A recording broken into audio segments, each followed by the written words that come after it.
भैया बहनों शुभाफीफ, हम पाठ 14 मेरी तिब्बत यात्रा राहुल संकृत्यायन द्वारा लिखा यात्रा वृत्तांत पढ़ रहे हैं। जहाँ तक पढ़े थे उसके आगे से आज पढ़ना है। अब हम तिंगरी के विशाल मैदान में थे, जो पहाड़ों से घिरा टापू सा मालूम होता था, जिसमें दूर से एक छोटी सी पहाड़ी मैदान के भीतर दिखाई पड़ती है। उसी पहाड़ी का नाम है तिंगरी समाधिगिर। आसपास के गांव में भी सुमत के कितनी ही यजमान थे। यजमान माने जान पहचान वाले। कपड़े की पतली पतली चिरी बत्तियों के गंडे खत्म नहीं हो सकते थे। गंडा माने मंत्र पढ़कर गांठ लगाया हुआ धागा या कपड़ा। तो बत्तियों के गंडे खत्म नहीं हो सकते थे, क्योंकि बोध गया का गंडा बना लेते थे। वह अपने यजमानों के पास जाना चाहते थे। मैंने सोचा ये तो हफ्ता भर उधर ही लगा देंगे। मैंने उनसे कहा कि जिस गांव में ठहरना हो उसमें भले ही गंडे बांट दो, पर आसपास के गांवों में मत जाओ। इसके लिए मैं तुम्हें ल्याफा पहुंचकर रुपए दे दूंगा। सुमत ने स्वीकार किया। दूसरे दिन हमने भरिया ढूंढने की कोशिश की, लेकिन अब 10-11 बजे की तेज धूप में चलना पड़ रहा था। तिब्बत की धूप भी बहुत कड़ी मालूम होती है। कड़ी माने तेज। जैसे अपने यहाँ गर्मी में धूप होती है वैसे ही। यद्यपि थोड़े से मोटे कपड़े से सिर को ढके तो गर्मी खत्म हो जाती है। आप 2 बजे सूरज की ओर मुंह करके चल रहे हैं।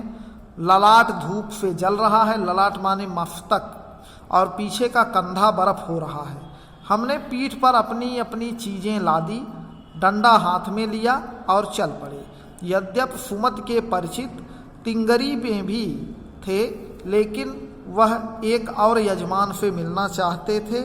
इसलिए आदमी से मिलने का बहाना करके शंकर विहार की ओर चलने के लिए कहा। तिब्बत की जमीन बहुत अधिक छोटे बड़े जागीरदारों में बटी है। इन जागीरों का बहुत ज़्यादा हिस्सा मठों बिहारों के हाथ में है। अपनी अपनी जागीर में हर एक जागीरदार कुछ खेती खुद भी करता है, जिसके लिए मजदूर बेगार में मिल जाते हैं। खेती का इंतजाम देखने के लिए वहाँ कोई भिक्षु भेजा जाता है। भिक्षु माने बौद्ध प्रमुख का पुरोहित, बौद्ध धर्म का पुरोहित जो होता है उसको भिक्षु कहते हैं। भेजा जाता है, जो जागीर के आदमियों के लिए राजा से कम नहीं होता। शंकर की खेती के मुखिया भिक्षु नफ्से बड़े भद्र पुरुष थे। भद्र माने सीधे, अच्छे। वह बहुत प्रेम से मिले।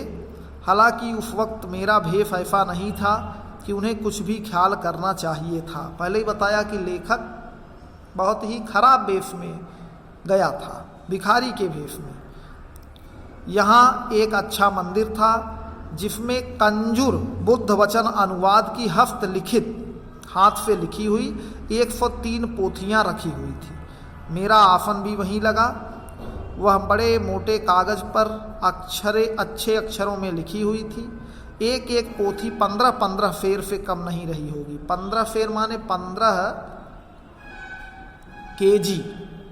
सुमति ने आसपास अपने यजमानों के पास जाने के बारे में पूछा। मैं अब पुस्तकों के भीतर था, इसलिए उन्हें जाने के लिए कह दिया। दूसरे दिन वह गए। मैंने समझा था 2-3 दिन लगेंगे, लेकिन वह उसी दोपहर बाद चले आए। तिंगरी गांव वहाँ से दूर नहीं था। हमने अपना सारा सामान पीठ पर उठाया और भिक्षु नम्फे से विदाई लेकर चल पड़े।